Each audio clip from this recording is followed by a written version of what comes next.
Good afternoon, everybody. This is the Bob Unger Show, and we're very privileged to have something on the show today and have someone on the show today that is becoming an endangered species, an honest journalist, the ultimate oxymoron.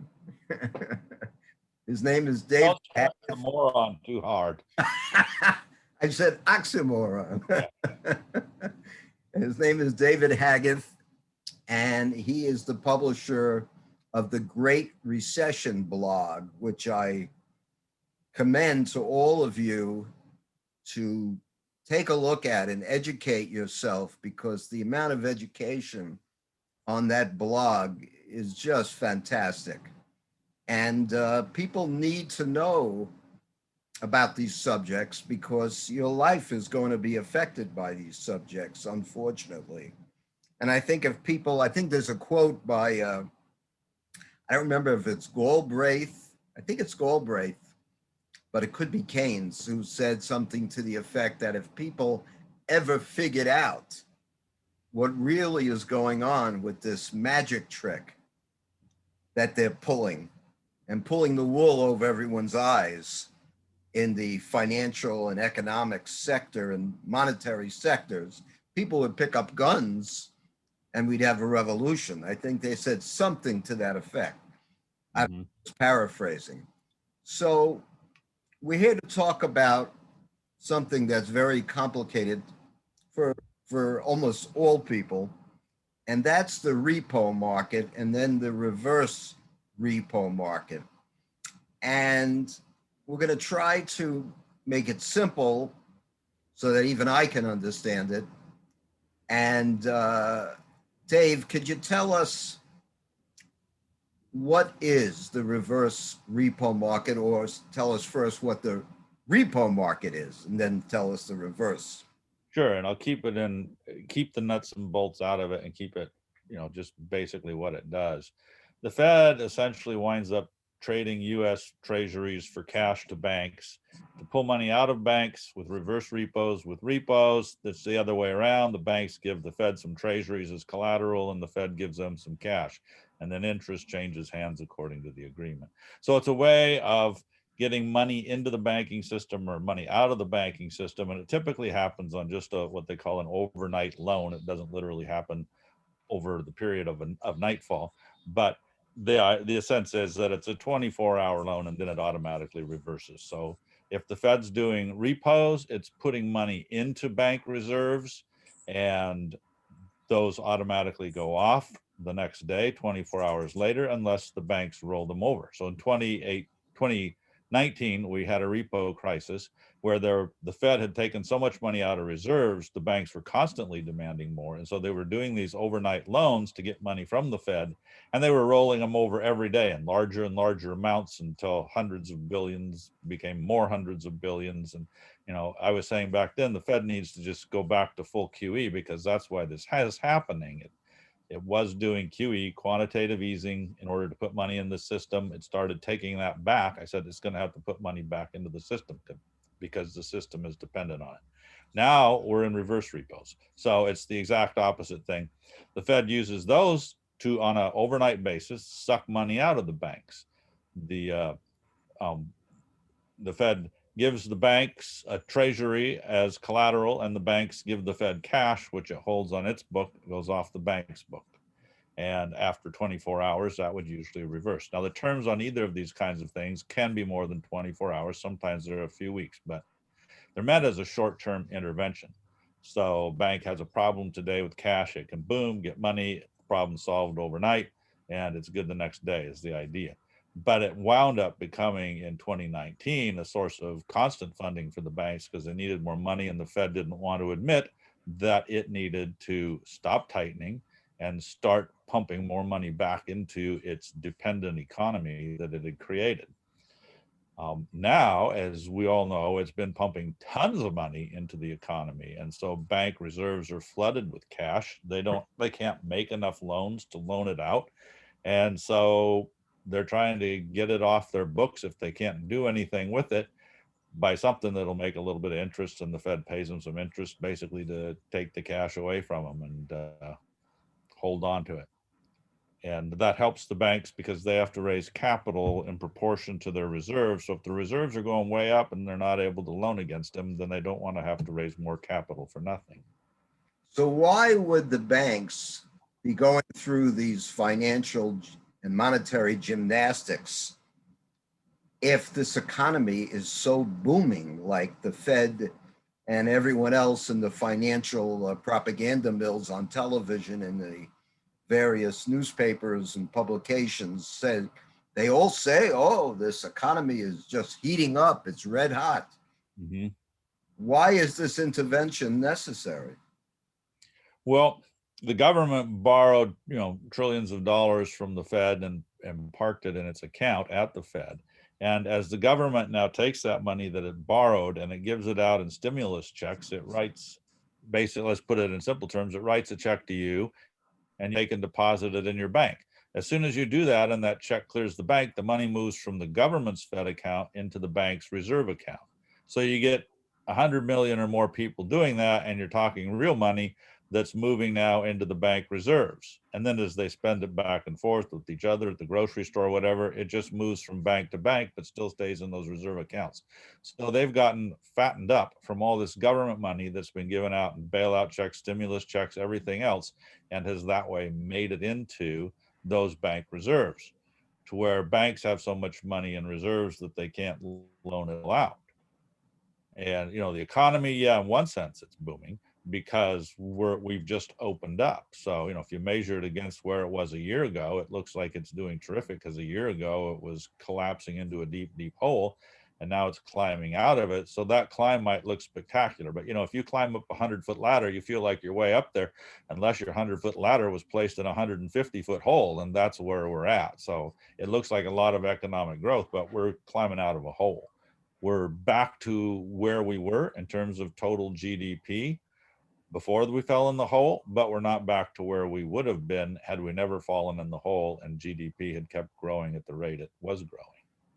Now, the reason why that we have not had what the economists call velocity of money, in other words, the amount of times a dollar turns over, you buy something at the store and then he in turn goes on a vacation and rents a hotel, and that money is going to the waiters and to all the other various service providers. That's velocity of money. Right. What you're talking about is money that remains inside the banks and get out to the general public in terms of creating a velocity of money. Where does the inflation come from? Well, this is why I argued for years that there would be no serious inflation in any of those years, because all the money was staying pooled at that time, as you say, in those bank reserves, and it was going into stocks and bonds, and it was, creating a lot of inflation in stocks and bonds. But who's going to complain about that? Everybody's happy when their stocks go up, or their bonds are worth more, whatever. So that kind of inflation, people aren't bothered about. As long as the money stayed in those financial loops, my argument was year after year, it's not going to create consumer price inflation because it's not going out to consumers. It's staying in a relatively small number of hands, making those people rich and no one else. And so in that sense, there's not a lot of velocity of money in the general economy. There's a lot of velocity just within those interbanking circles in the stock market, just within the financial world. So we saw that velocity show up in a huge stock rise. That's where all that energy was going.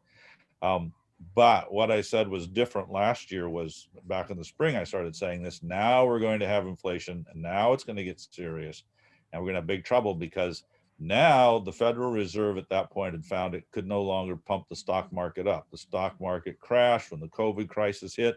The Fed did several huge things. The stock market didn't respond. So the Fed pulled the government in, or the government voluntarily stepped in. Who knows what the conversation was, but the government linked arms with the Fed and said, let's put this money directly in the hands of consumers. which a lot of us would like. If you're going to be creating free money, don't just give it to banks and stockholders, give it to the rest of us too, right? But the challenge with that is now you get that velocity of money you're talking about in the general economy. As soon as you start giving $1,200 and $2,400 and whatever stimulus checks to average people, they're going to go out and spend it. Some of them may have just used it to pay down loans. Some of them may have kept in savings, but a lot of people spend it. And so now it is going to the hotel and then to the waiter and then to the shop down the street. And so it is causing that kind of inflation. And that's what I started saying last spring. Now what we have is what some people call helicopter money, meaning it's like the Federal Reserve is just flying by and throwing money out of a helicopter for the masses to catch. And it's using the government to do that. That's the distribution means. The money goes to the Treasury, and then it's the Treasury's job to distribute it in checks, because somebody's got to write the checks. So it goes through the government, but it goes out into the hands of the people. So now you can have serious inflation because now you're putting all that energy and that velocity of money into the general economy. And why does Jerome Powell keep insisting that it's going to be transitory, the inflation, that it's just, the run up we're seeing in building supplies and cars and gasoline and oil and what have you, the things that people need to live on. Why does he claim that it's going to be quote unquote transitory? Well, number one, because he has to, and we'll come back to that, I'm sure, because that's the real reason. But number two, because he views it, probably because he needs to view it, so maybe it's denial, I don't know, as something that's happening because of this economic restart, right? That, well, hey, if you're closing the economy down by turning off all the circuit breakers, then if you pull the breakers back on, it's going to goose things hard and fast, and we're that might cause some inflation. He sees that. He sees COVID's caused some shutdowns and transportation and stuff, and says, well, that's a clog that's got to work itself through the system, and in a few months it'll be through, and then we'll be fine. And my argument to that second reason why he does this is this clog is way more jammed up than that. It's not just going to flush itself through. We have seriously broken supply chains that will take many months, if not years, to repair. If we're not going to be buying from factories in China due to trade wars and international conflicts, and due to the fact that supply chains were so dependent on it, people may not want to go back to that dependency in business, then you got to build new factories in other places or enlarge new factories and create new workforces. This kind of change doesn't happen in 3 or 4 months. So if inflation is happening because of supply shortages, then inflation is going to keep happening for a while. And that was the other big component that I said was going to make a huge difference in inflation this year and starting last year at the producer end, this year for consumers, is that we were going to see huge shortages because of the COVID shutdowns. So when you take a lot of money going into consumer hands and then you have huge shortages, you have too much money chasing too few goods, and that pushes prices up because people have the money, they'll bid up the price to get their hands on the limited goods, like we saw with toilet paper when COVID first hit and people went crazy. And if they could have paid twice as much for toilet paper, some of them would. We had price gouging laws. But in a non-emergency situation, the price gouging laws don't apply. And so prices go up because they need to in order to fill this demand. Yeah, well, an example of that is actually two examples. This week, I went to PC Richards to buy a refrigerator. It's an appliance store. I don't know if they have it out where you are, but it's an old family-owned chain that's been around for more than 100 years. Okay. So I went to buy the refrigerator with my wife, and the salesman said it may be a long delay in getting the refrigerator. And I said, why is that? And he said, because the refrigerators are on ships at the New York docks, but cannot get workers who want to work to carry these things off the ships. And then I went to the Outback Steakhouse because I'm a cheapskate. One of these. I go there because I love it. Well, I love it also, but I'm also a cheapskate. I think they give you, a pretty good value for the money compared to, I've been Right. to steakhouses in New York where it's $60 just for a steak and $12 for a baked potato. At the Outback, you can get a whole meal for 14, 15, $16. Right. So I asked they have a thing now at the Outback where the manager is also an equity uh, owner. He gets a certain percentage in addition to being the manager. I don't know whether he buys in or how that works, but he does get Uh-huh. a certain amount of the sales. And I said to him, "Is everything back to normal?" Because they don't require masks, which always amazed me because I didn't realize that a steak is the cure for COVID. Because the minute you sit down, you take off the mask and you eat. Oh, yeah. So And I, then you can spew your food across the table, and that's okay. You don't need, yeah. That never so made sense to me. I'm not opposed to wearing masks when they make sense, but the idea that you're going to do anything by just wearing them across a restaurant and then you have them off for the next hour, well, that's ridiculous. yeah, so that's why I said steak cures it. The steak is the cure. So anyway, Mhm. I asked the guy, everything else normal? He says, no, I can't get any employees. He said, I cannot get an employee unless I pay $20 an hour. That's what they want. Now, that's a heck of a lot of money for some young kid, going to high school or college and getting $20 an hour plus tips. And so he can't get workers. It's incredible. I think about the days when I was a kid, probably the same for you. We were happy to get a job. I used to deliver bagels. I used to Mhm. deliver meat for the neighborhood butcher. I used to deliver dry cleaning. And I was happy to come home with $10. These kids don't want to work because I guess you would say that it is more profitable to just collect the government dole and stay home. Mhm. Well, and that's one of the things where Powell is saying, well, this inflation is going to be transitory because he's saying, well, once the government stops the dole, that problem is going to go away. These companies will be able to get workers. The supply shortages will start to end. Well, it's short-sighted in quite a number of ways. Some of the main ones being which inventories during this time have gone way down. So inventories have to be built back up. It's going to take some time, even if all those people went right back to work, to get up to where inventories can keep up with the demand that stores and stuff are putting on them. And the store inventories are down, the warehouse inventories are down. So there's going to be some lag from that, even if everybody went back to work full time. But the other thing is that the government isn't stopping the dole. So there's that too.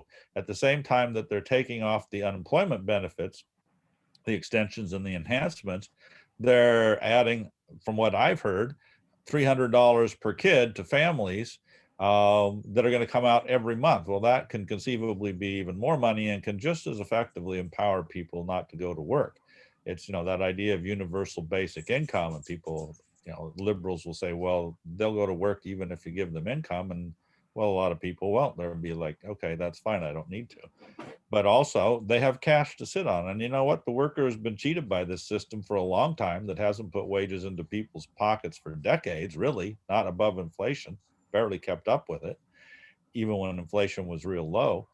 Well, just So, today, we found out today that inflation was almost twice what they expected month over month, yeah, and wages went down. Hourly wages went down. yeah, wasn't that interesting? They expected 0.5% inflation month over month, and it almost doubled that at 0.9% inflation, which surprised the economists. It didn't surprise me at all. It's exactly the kind of thing that I've had in mind for this month and months ahead.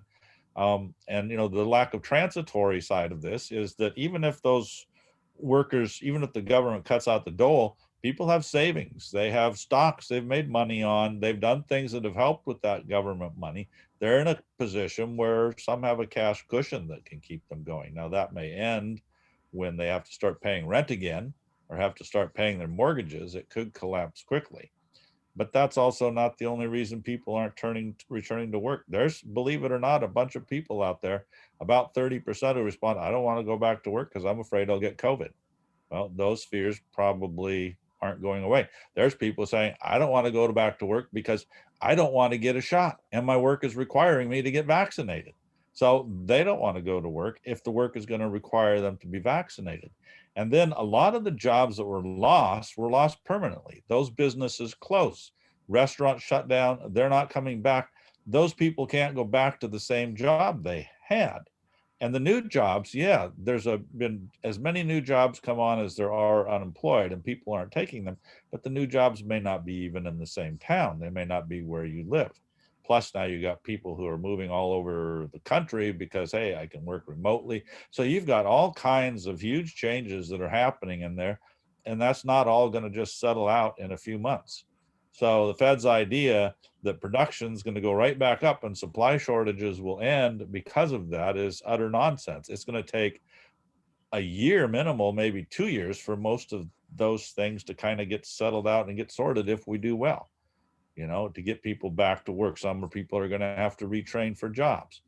And that's just the job side of those shortages. What about the shipping side? The clogged up ports that can't get ships through, the fact that so many more containers are moving one direction than another that they got to send ships back entirely full of empty containers in order to get the containers back to where the goods are coming from and move them. And then just because COVID has been cleared in this country doesn't mean it's cleared in China or other places where we get a lot of goods. Some of those ports are still having problems with being, parts of the facilities being closed due to COVID infections that are currently going on there. And those countries have their own problems besides COVID that are keeping them from being able to produce. So a lot of the stuff we need comes from countries that have been deeply hurt by the COVID shutdowns, and they're not going to get up and running no matter what the Fed does, because the Fed has no control over them. So, it's just nonsense. My friend, Dr. Katz, he's a medical doctor, and I'm not giving away anything personal because how many Jewish doctors are named Dr. Katz? It could be quite a few. Anyway, he's very unusual because he's also a lawyer and a doctor, and he has an unusual amount of economic and financial acumen. Very few doctors do. He does. Mhm. I was sending him one of your public articles on goldseek.com that you sometimes post. Mhm. And he was talking about the repo, reverse repo. And he was talking about what you're saying about them actually taking more money out with the reverse repos than they're putting in with the repos. He couldn't figure out how you get to inflation if more money is being removed. So I felt that it's because you're saying that the money in the reverse repos, that has to do with the banks, whereas the stimulus payments are the fiscal part of it, which does go directly to the consumer. But maybe you can get a better job explaining to Dr. Katz what I didn't do very well. Well, it is a little hard to explain. But this is where I think we can come back to what I said is the Fed's number one reason for doing reverse repos. Again, reverse repos being intended by the Fed to suck money out of bank reserves and just park it in an account in the Fed where it does nothing but sit there. So it's taking money out of the economy. And right now, the Fed is buying $120 billion a month worth of treasuries. That puts new money into the system because that money gets created out of nothing by the Fed and goes ultimately into the government's bank account. It does that through the banks. Supposedly it's an arm's length transaction. I disagree. I think that's a joke, but it goes through the banks, but ultimately it winds up in the government's account. And then that money gets spent by the government through those checks, like I was saying, and it winds up back on the bank reserve side as it gets deposited into bank accounts. And that can happen through those stimulus checks. It also happens with the government doing infrastructure projects or just other regular things that it's always doing when it pays a vendor. As soon as that check clears, it's in a bank reserve account. Basically, it's in the bank and it winds up adding to reserves. So the more the government is circulating that money, the more it's going to create inflation. Here's the thing. The Fed is sucking the money out, but it's sucking the money out after it goes into bank reserves rather than not creating it. So it goes through that spending cycle with the government to the vendors, to the employees of the vendors, to the place the employee has lunch. It does all of that. And then the Fed sucks it out on the bank reserve side. That hasn't stopped that whole spending chain from happening, right? Government spends the money, then you spend the money, and so it goes. And they're sucking out the excess that's pooling up in the banks that the banks can't loan out fast enough, but they're not stopping the front end of that cycle. And the reason, and if it stays in the banks and the banks were to start loaning it out, you'd have even more money flowing through the system, but there's not enough people taking the loans to do that right now. So the Fed's sopping it up, but the Fed's creating the problem. The Fed's putting the extra money in. So you have to ask themselves, well, hold it. The Fed says we're doing this because we need it for the economy. And the Fed says we need low interest because we need it for the economy. But nobody's taking out the loans. Nobody's using the banks. That's why it's pooling up. If the banks need the money, why are the banks giving it all back to the Fed as fast as they can through these reverse repos? They're not needing the money. The economy's not borrowing the money as fast as it's starting to pool up in the banks. Think of that as the collecting pond at the bottom of all of this. And so why is the Fed having to siphon it back out if the economy needs it? No, the Fed knows the economy doesn't need it. The Fed is doing it. I mean, the economy needs it in this sense. The Fed is doing it because the government needs it, and the economy has become so dependent on the government and its stimulus programs that if the government doesn't keep doing that and the Fed doesn't keep funding it, then on that end of the things, saying of the equation, things collapse. But it's all about funding the government and its debt. So the Fed has to keep doing this, and that's not Powell's number one reason, is because if the Fed doesn't buy all those bonds, who's going to buy them? A lot of foreign governments have backed away. There's not a market out there for it unless the government starts paying a lot more in interest, because there's not that many people that want a bond at 1.5% interest. Not enough. The Fed keeps those interest rates low by sucking up vast amounts of bonds in the order of 2 to 12 billion a day, every day. Just keep sucking those bonds, buying up those government bonds from banks. And so the Fed's doing this because it has to keep pumping that money into the economy in order to buy those bonds so that the government interest rate stays down. If the Fed stops buying the bonds, the interest on the government debt is going to start climbing really fast. And then the government's in a lot of trouble. So that's the real reason the Fed does it. Yeah, that makes sense. Now, a lot of people say to me, Bob, I should have bought real estate because, there was a big blip up now. People were escaping from the cities. People were leaving New York City and going upstate or going to Long Island and suburban areas. Plus, they could go there and work mobily. So why would you need to be in Manhattan anyway? And also because the Fed is suppressing the interest rates by buying bonds, the payment on a house, for example, I recently did a closing for a client buying a house for 1.2 million, which in Great Neck is just, I guess, average. But their payment was less than what I paid when I bought my house for 350,000. Because I paid 10 3/4. Right. Those days. Back in the 80s. They're paying zilch in comparison. Right. But my question is, okay, that makes your payment less. That makes sense. Although your real estate taxes are certainly higher than they were in those days. So that's another part of the payment. But what happens if interest rates ultimately down the road jack up, and therefore people who want to buy your house now have to pay twice as much on their mortgage for the same house? Right. Sell that house that went up, quote unquote, so much.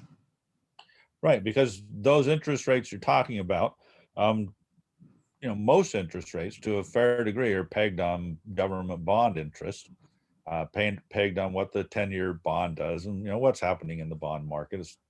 And so if the bond interest of the government starts to go up, other interest rates are going to start to go up, and that's going to put all of us in trouble. It's not going to hurt the guy who's already bought a house, but it's going to hurt him when he wants to sell it. It's going to hurt the buyer when he wants to buy it.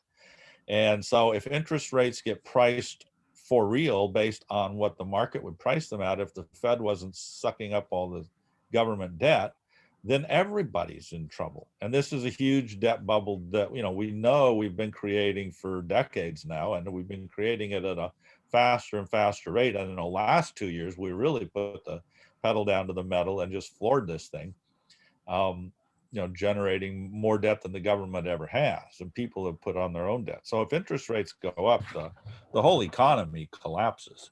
It's not going to just hurt the government. It's going to hurt all the people that work for the government. It's going to hurt all the people the government pays. It's going to hurt everybody, right? It's a whole economic collapse. So that's the sense in which the Fed's back is to the wall. It has to do, because it has created a manipulated interest environment for decades now, at least the last 2 decades, but particularly since the Great Recession. And what happens when the moratorium on foreclosures and evictions ever comes into play as being ended, and people actually have to come up with all the money they owe, whether it be for rent or for mortgage payment? I don't know, because I was just talking with somebody about that who had written me an email asking, what I thought, and sharing what he thought, and I just said it's really too complicated to know. I don't think anybody knows. My gut reaction, like I'm sure yours is it's going to be bad, but we don't know what kind of bailouts the government is going to do. If it sees it's going to be bad, it's going to try to rush in with bailouts. We already have local governments doing bailouts, saying if you're in this income bracket, we're going to pay those payments on your mortgage or your rent off for you. We don't know to what extent the banks will say, hey, you guys are so far in arrears, we're just going to foreclose, and we would love to have these houses as rentals, so we're going to just keep them and rent them. But are most banks in the renting business? Probably not. Some are, maybe. Mostly they sell them to REITs, real estate investment trusts, and so they may sell them wholesale to that, but we don't know. Maybe they won't, because they'll say there's so many foreclosures that unless we can sell them all in package deals to REITs, it's going to crash the value of houses, and then our collateral plummets. I think it's a big, huge mess waiting to happen, and sorting out through that mess is going to be its own set of problems that the government, the Federal Reserve, the banks, everybody's going to have to wrestle with, or the banks may just take the easy path and say, let's refinance you guys. We'll add a year to the end of your loan for the year you've missed, and on we go. And maybe some people will choose to just go that route, or banks may say, well, tell you, go ahead. Keep the term the same. We'll keep the term the same, but we're going to increase your payments X amount. A lot of people tell me, well, Bob, the banks and the government can do this forever, and there's no problem whatsoever. They'll just keep interest rates at the zero bound, and you're getting all upset about nothing. The debt doesn't matter. In effect, everyone is, including the Republicans, are becoming modern monetary theorists. Mm-hmm. Theory that you can just, literally take money off of trees and just keep creating it out of thin air, and it won't have any bad effect. Yeah, and that's what I was going to say too, is we've already stepped into MMT, modern monetary theory, that says that, but those who say that aren't paying attention to the rest of what modern monetary theory even says, which is that there is a brake on this, and the brake is inflation. The government can do this, they say, and roll over the debt indefinitely up to the point where it starts causing inflation. And that's supposed to be the natural governor on the system, that as inflation starts to rise from doing it, then the government can't just create debt beyond that without creating a huge spiraling problem. Well, the problem is that kicked in a whole lot sooner than they ever thought it would. They thought, the government could do this for a long time, and at some point inflation would start to rise a little, and then we'd have to back off a little, et cetera. Well, no, we've been doing it for about a year, and inflation's going through the roof. So the brake is already needing to be set hard. And if they don't, then inflation is just going to get that much worse. You should do a commercial. You remember years ago when they used to have that cereal commercial, I want my MAPO? Vaguely. It should be, I want my repo. I want my repo. There used to be a kid banging on the table, I want my MAPO. That was years ago. Well, tell the listeners how to access all your material and information so that they have it on the forefront of their mind as we wind down the show. Yeah, you can just go to thegreatrecession.info, and that'll take you to my website where you can find it all. And they can also become patrons, right? Yep, there's an opportunity there for those who say, you know what, I want to support writing that digs into this stuff that the Fed is doing and tries to keep it in public awareness. They can click some support there if they want to do that, and it's much appreciated. Pretty soon they'll be posting warnings on what you write, because anyone who writes anything about COVID whatsoever, they immediately censor you and put up this boilerplate warning. Oh, they're proven safe and effective, blah, blah, blah, blah, blah. So pretty soon, when you put I had that experience early on. Yeah, Jerome. I was writing. Go ahead. I'm sorry. Go ahead. Continue. I was writing an article, articles for a publisher, and the publisher found that its Google searches were falling through the floor. They had gotten, hundreds of thousands of people going to a single article, and all of a sudden there was practically nothing. And doing their own calculus, they found out, talking to Google and stuff, it was because they were publishing articles on COVID that weren't stating the party line. So Google had just flushed them out of the system. So they immediately put out an APB to all their writers: do not write any more articles on COVID. We will not publish any more articles on COVID because it's literally killing us. So I had to stop writing articles on COVID. Pretty soon the Fed will be writing, David Haggith cannot be trusted because he is not worshiping at the altar of the Federal Reserve, and everything we say is the word of God. It's Moses on Mount Sinai. Probably. Yep. Well, when it comes to economics, I consider you to be a not a literal, but a figurative Moses. And hopefully you can lead us to the promised lands instead of the other place that is below. Yeah, well, thank you for the kind words. All right. Well, it was great to have you. And, I'll continue. That I've never, ever not read an article that you've written, or at least anything that's there to be seen on your blog. I have not missed one. And I think I've been reading your stuff for over a year. It would have to be maybe 2 years. Never missed a sentence. And for all you people out there, stop watching the dumb boob tube, which is only for boobs, and start reading the stuff that David has to offer.